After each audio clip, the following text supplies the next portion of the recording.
Assalamualaikum warahmatullahi wabarakatuh. Perkenalkan, nama saya Resena Septiani dari kelas 12 IPA 4. Tujuan saya membuat video ini untuk melengkapi tugas dari Ibu Yulia. Latar belakang, enzim adalah protein yang berperan sebagai katalis dalam metabolisme makhluk hidup. Enzim berperan untuk mempercepat reaksi kimia yang terjadi di dalam tubuh makhluk hidup. Tetapi enzim itu sendiri tidak ikut bereaksi. Oleh sebab itu, enzim disebut sebagai salah satu katalisator alami. Enzim terdiri dari apoenzim dan gugus protestik. Apoenzim adalah sebagai enzim yang tersusun atas protein. Gugus prostetik adalah bagian enzim yang tidak tersusun atas protein. Gugus prostetik dapat dikelompokkan menjadi dua koenzim, yaitu tersusun dari bahan organik dan kupator tersusun dari bahan anorganik. Dasar teori enzim atau biokatalisator adalah katalisator organik yang dihasilkan oleh sel.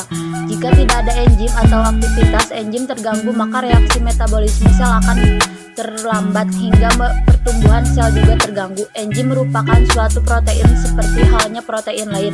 Enzim dapat mengalami perubahan struktur apabila dikenakan pada suhu yang ekstrim.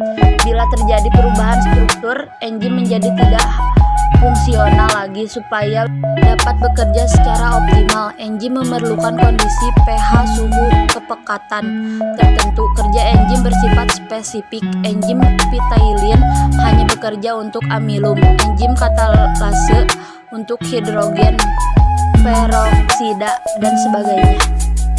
C. Tujuan penelitian. Penelitian ini bertujuan untuk: 1.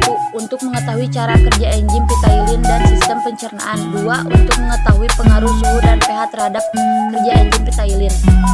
Alat dan bahan: sendok, betadin, air sabun, air netral, air cuka, air panas, dan saliva. Cara pertama, masukkan tepung kanji ke dalam larutan air. Lalu setelah itu aduk. Percobaan pertama, air panas. Masukkan larutan tepung kanji dan teteskan betadin beberapa tetes. Aduk larutan tersebut. Percobaan yang kedua, air dingin. Lalu larutkan tepung kanji yang sudah dilarutkan tadi. Tambahkan beberapa tetes betadin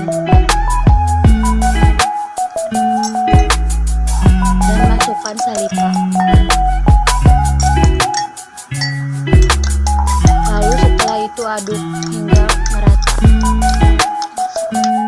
Percobaan yang ketiga, air sabun.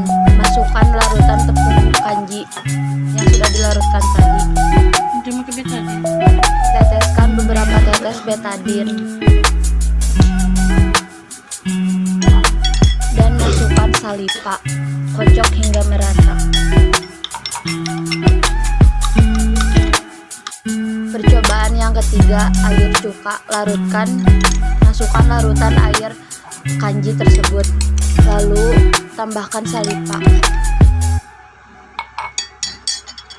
Setelah itu masukkan beberapa tetes betadin. Aduk hingga merata.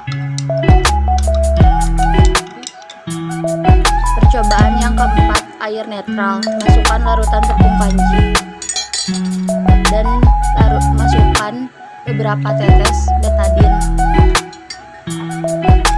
Masukkan saliva. Kocok hingga merata. Lalu diamkan 10 menit. Kesimpulan, pada percobaan ini suhu dan pH sangat berpengaruh pada kerja enzim karena adanya perubahan warna. Saliva berisi enzim pitailin yang mampu menggradasi ikatan pati menjadi sebuah rantai linear. Ikatan pati dipecah menjadi dua bagian ikatan gula.